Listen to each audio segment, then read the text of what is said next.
Hi you guys, welcome to this week's Virtual Crafternoon. This week we did DIY rock photo holders.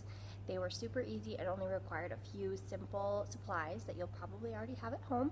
They turned out really cute. This would also be a great project to do with kiddos since it was pretty easy. Next week we are doing marbled coffee mugs. That one also looks really cool. All you'll need for that one is an old coffee mug that you don't care about, some nail polish, and then a bowl of warm water. That's it. Super easy. As always, if you want to prep for any of our craft projects, just go to our website, summitcountylibraries.org, click on blog, and then the blog is titled Virtual Crafternoons, and that will have a list of everything you need for the few remaining projects that we have coming up until the end of May.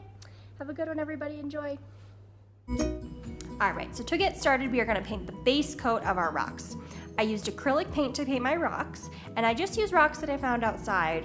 You don't need to get anything fancy, just ones that you like the size and shape of.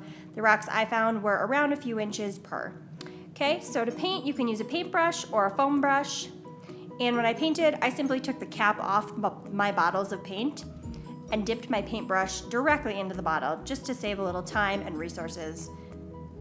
And then just paint it onto your rock. It took me 3 coats of paint per rock, and it took a few hours to dry in between. So there's my final one: blue, pink, and white. And you don't need to paint the bottoms since you won't be able to see them. Now we're going to do some detail work. So squeeze out some paint into your cap, just enough to dip into. And for my white rock, I decided to do a polka dot pattern.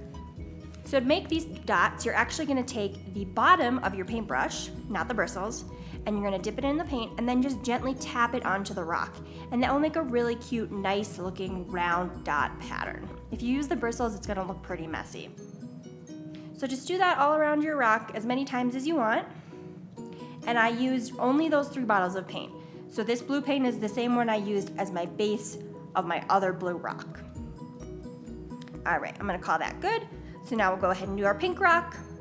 And for this one, I decided to do a pattern of little cute lines. So same thing, pour your paint into your cap. And again, using the bottom of that paintbrush, you're just gonna put your paint on your paintbrush and then use it to make those little lines. And it looks really nice and clean versus using the bristles. So just do your lines all over your rock, as many as you want. And that looks cute. So I'm gonna move on to my blue rock.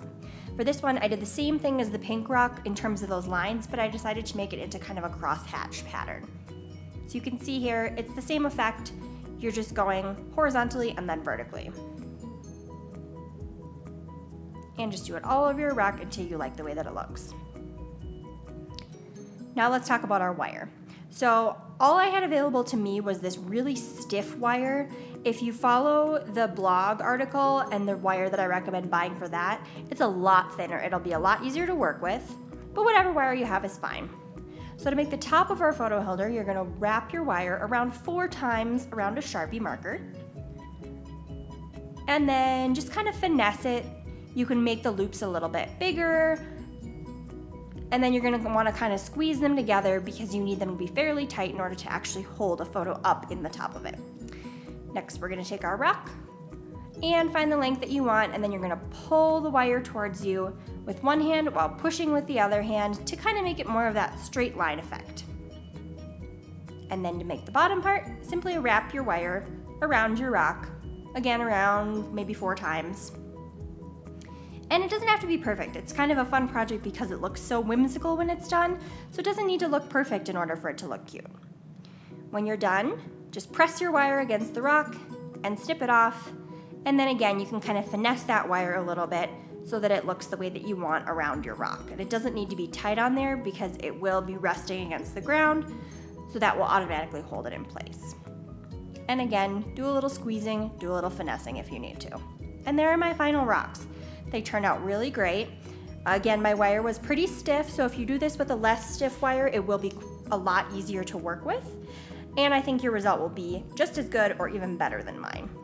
There's my rocks, and this would also be a really great project to do with kids, like I said in my intro. And it also is great to use for notes, for recipes, or anything else that you want to be able to hold up.